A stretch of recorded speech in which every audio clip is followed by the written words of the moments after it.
Hello everyone, my name's Kitetsu and welcome back to my channel. In this video I'm going to be taking a look at the Flesh Eater Courts. Now I put up a little poll on my Facebook group and this was the faction that won out. So for today's video I'll be looking at Flesh Eater Courts, and then for the next range review I do, I will be checking out the Nighthaunt. Whilst I'm mentioning my Facebook group, don't forget to go and join that group. It's called Warhammer Kitetsu Clan, and in the description for this video I will put a link to that Facebook group. So go join it, it's a really super awesome place. There's well over 200 people in there now. But yeah, right, anyway, let's take a look at the Flesh Eater Courts. Now, immediately off the bat, there is a massive problem with this faction.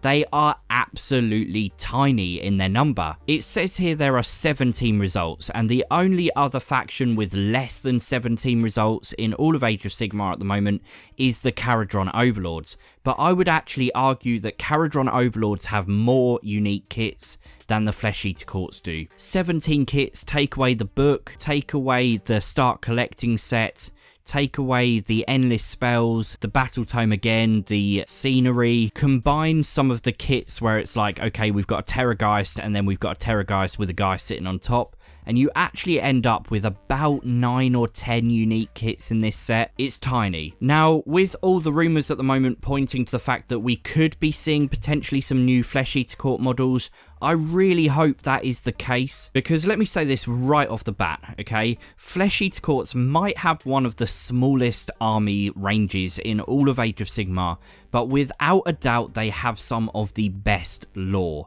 Their backstory is bonkers and it is fantastic. They're literally these deluded kind of undead vampire-y style ghouls that believe they are noble, valiant warriors with these glorious weapons and armor, dining in these amazing banquet halls, and they have no idea of the fact that they are essentially rotting undead cannibals. It's amazing, and I'm wondering if part of the reason the storyline is so good is because Games Workshop sort of overcompensated for their lack of models by putting extra attention into the battle tome. But yeah, the backstory is brilliant and I absolutely love this faction. I've been tempted to start a Flesh Eater Court army so many times, and it is just the lack of models that puts me off. But right, let's start by looking through some of them. I'm going to start things off with the Arch-Regent. This is my joint favourite model in the entire range. This initially came out with the Carrion Empire kit, which pit the Flesh Eater Courts against the Skaven, and in fact that was the first time we'd seen a Flesh Eater Court model or a new Skaven model in so long. So that was really cool. I was hoping that it would be the start of things to come and we would get a whole load more Flesh Eater Courts, and yeah, it's been quite a while since then, so you know, I haven't given up hope, especially with these new rumours, but we need more. But yeah, looking at the Arch-Regent, this is a stunning model and it shows you just how much potential there is for this range. This guy just looks so majestic. His pose, I love the way he's leaping off this scenery. His teeth look fantastic. The face expression. I love the fact that in Flesh Eater Courts they very rarely have any actual weapons and armor, and he's got this rusted what are these called, a pauldron maybe, and he's got chains with skulls dangling off them. He's even got a broken sword. I can't remember if I ever noticed that before, but that's a really nice touch. You can totally imagine this guy believing that he is literally a regal, wonderful king, covered in his amazing armor and with a beautiful sword, having no idea what the reality of that is. But yeah, the detail is absolutely astonishing on this model. I would give that a very, very solid pass. If the entire range lived up to this model here, and the other two I'm about to mention in a moment, then this would easily be one of the best factions in Age of Sigmar. Right, so where shall we go from here? Let's take a look at the Vargulf Courtier. Now, this is a really old kit. They've been around for ages. I went back and looked in a 2010 catalogue from Games Workshop, which I think was the last one they ever made. The Crypt Ghouls are in that catalogue, so they've at least been around for 10 years. Now, I would say they look okay. I don't think they look bad. I don't think they're the best looking models, and I think that's purely because they are starting to show their age, but I wouldn't really have noticed that they were showing their age if it wasn't for the fact that with Beastgrave, they've brought out a whole load of updated models, and these just look so much more dynamic, subtly detailed and just way more impressive. How many of these do you get? 1, 2, 3, 4, 5. It's almost a shame you can't just buy multiple copies of this box and build up a unit of 20 of them. Or even better, yeah, no, just scrap that idea. Games Workshop, just bring out an updated box of these because they look fantastic. I mean, I always loved this guy here. Is there a zoom in of him? Yeah, here we go, with the skeleton on his back. I can remember for years absolutely loving this model with like the bones sticking through his skin, hanging a corpse on his back as almost like a banner. But when you look at how subtly they've sculpted that on the new models and just how much more detailed all those little things are, it really is just hard not to prefer the new models. Even the little details like the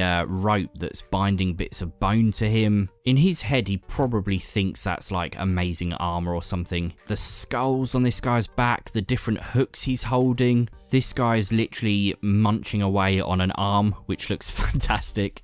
But yeah, are there any other pictures? No, again, that shows the age of the kits when there's literally only 2 pictures of them. But they're okay. Don't get me wrong, I wouldn't be rushing out to replace these models if I'd just bought them. But yeah, I think they could do a little bit better. Right, so the Crypt Infernal Courtier, these are a kit that builds 3 different options, and really I would say 2 options with the ability to make one of them a hero as well. So I guess I'll talk about all 3 versions at once. The Crypt Infernal Courtiers are personally my least favourite of the 3 build kits, but I can imagine people sitting there at the keyboards right now going, hang on a minute, they're my favourite. And I totally can see why people would absolutely love these models. They definitely have more of a vampire thing going on with them. The wings, they're really cool. I love the paint scheme that they've gone with. They kind of have a bit of a fast attack thing going on, seeing as there's no form of cavalry in this army. But yeah, they look solidly okay. There's nothing wrong with them. It's just that I absolutely love this kit here. So this is my second of the joint 3 favourite kits in the armies. These guys just look so good. I don't know what it is. It must be just like my own personal preference. I have no idea if anyone else loves these models as much as I do. But I mean, look at this guy. There is literally a ripped in half corpse that is stuffed onto his spike. The clubs look amazing. The poses, the detail. What is this guy holding? Is that like a lump of rock or is that a book? I can't really tell. But look how fantastic that model looks right there. The edge highlighting on it is absolutely superb. The bone club looks amazing. The bone kind of needles that he's shoved through his flesh look absolutely revolting. Looking at the 3D view of him as well, you've got his spine literally bursting out of his back with all these sinew and tendons still attached to it. Honestly, I love this kit so much that I could quite happily almost build an entire army around this kit. And nice, I've just flicked through the battle tome and there is actually a way to have your army where these guys are battle line. So I guess my wish is entirely possible. I could make an entire army themed around these things. Do you know what? Looking at this model at the moment, I'm thinking I actually need to go out and buy a set of these at some point soon. Even if I don't decide to carry on with the entire faction, I just think they look so fantastic. Let me know down below, is it literally just me or are these a really great kit? But yeah, the third option you get in that kit is literally to substitute one of the models for a Crypt Horror Courtier. And in fact, if you want an entire army where these guys are battle line, then you have to take this guy as your general. I like the fact they've done some things to distinguish him from the other models in the range, or in that box, should I say. He's got a nice unique head option. His pose is unique. He's got that kind of unique bone club, and his back looks different. Obviously, I think it really helps that they've painted him in a different paint scheme. At first glance, I think if you painted him the same as the 2 at the back, you might be a little bit hard pushed at first to notice he was that different. I guess he's got more spikes coming out of his back. But yeah, he's a decent model. I prefer the main guys, but he's decent enough. And right, what does that leave us? Yeah, so it's literally just the last 3 models. So first of all, let's start with the Vargulf Courtier. Now, this is one of those models that again is quite old. He's certainly in this catalogue here. Where is he? There we go. There he is. So again, he's at least 10 years old, and I would say he probably predates this catalogue by quite a lot as well. He is a fine cast model, so his resin, I'm not a huge fan of resin, which I never really have been. I bought my first really big resin model recently, and actually I was really surprised. Unless I was super lucky, there is literally nothing wrong with it. There are no bubbles, no loss of detail. It looks absolutely fantastic. What I'm not a fan of is how light and kind of soft it is. When you're clipping the bits off the sprue, the clippers cut through the resin like butter. But yeah, I mean, it's a dated model. You can tell it's older. I think if you look at it from certain angles, it looks more dated than at others. Like there, it looks like he could almost be a 2D sprite from a video game. But if you get him at some other angles, he looks a little bit better. Nothing wrong with him. And actually at the moment, I'm going back collecting some of these more retro and classic looking models. But yeah, I would say he's definitely due an update. And then that just leaves us with the Vargheist and the Zombie Dragon. So I'll start with the Zombie Dragon, and I'm not going to look at both versions because essentially one version has the Aberrant Ghoul King standing on top, the other one doesn't, so you get a good enough idea just from looking at this. But this is a great kit. There aren't that many dragons left in Age of Sigmar, which is a shame. I can only really think of 3 off the top of my head, but yeah, as something left over from fantasy, dragons have always occupied a special place in my heart. But it's a really cool kit. I saw someone painting one of these in my local Games Workshop store, and it looked really impressive in the flesh, or sort of lack of flesh, I guess. But the wings look great. I love the kind of atypical pose that they've gone for, where he's almost bipedal, standing on the 2 legs. It's definitely very in keeping with the overall kind of theme of the army. He almost just looks like a bigger version of one of these in a weird way. The head sculpt is something I particularly love from this dragon. The way that it's kind of just turned into skeleton, and you've got these really cool horns coming out of the sides. The wings look fantastic as well, and I like the fact that you can decide to have the Aberrant Ghoul King separately on a piece of scenery like this. That looks pretty decent, and again, I would say this is one of the cooler kits in the range. Like, I would just buy that on its own. It looks really cool.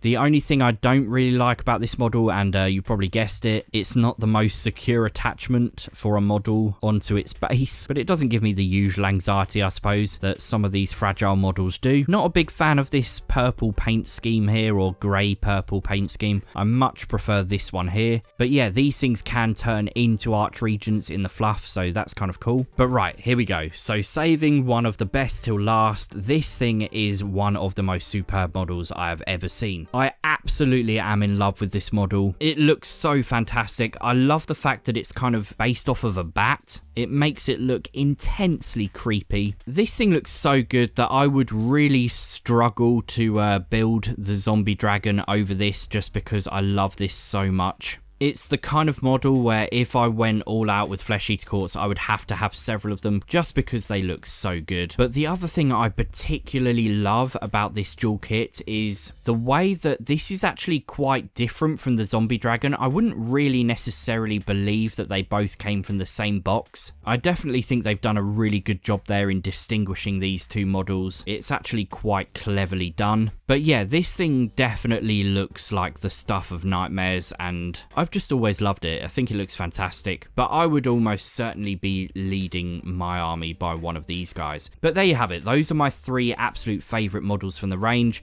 the Arch-Regent, the Crypt Horrors, and the Vargheist. Absolutely superb models. Now, if only we had more and the entire range was filled with more models, that would be very cool. Special mention to the Endless Spells having these super cool looking horses. But yeah, going back to the Grim Watch, as I believe they're called, I also have to talk about how insanely cool this model looks here. He looks absolutely fantastic. And again, one of the few times we've actually seen a Flesh Eater Court with a weapon. So absolutely love him, and so detailed. Look at that piece of scenery he's standing on. It's incredible. But yeah, I also ended up liking these weird bat things as well. If anything, just for what they're holding. I mean, this poor corpse has been beheaded, ripped in half, and has massive gouges in his flesh. it's about as gory as it gets for Games Workshop. But yeah, that is obviously the Grimwatch, which is part of the Warhammer Underworlds range. For some bizarre reason, they haven't actually added this to the main page for the Flesh Eater Courts. But right, yeah, that's my main thoughts, and I'm really hoping that at some point soon we are going to get more Flesh Eater Court models. I would certainly say this to me is screaming Flesh Eater Courts. But the other thing I'm hoping for alongside a whole load of new models is an actual model of the Carrion King himself. I mean, go look up the lore of the Flesh Eater Courts, it's really cool. But basically all of them are descended from the Carrion King, essentially like a vampire. And he was once in favour with Nagash. He went a bit, shall we say, wayward, and Nagash decided to imprison him in a cage of eternal torment. When the Stormcast Eternals decided to invade the Realm of Death, they unwittingly freed the Carrion King, and he went off and gave rise to all the Flesh Eater Courts. So that right there is a model waiting to happen. Imagine having this stunning centerpiece model of an incredible, massive, monstrous, ancient, powerful vampire lord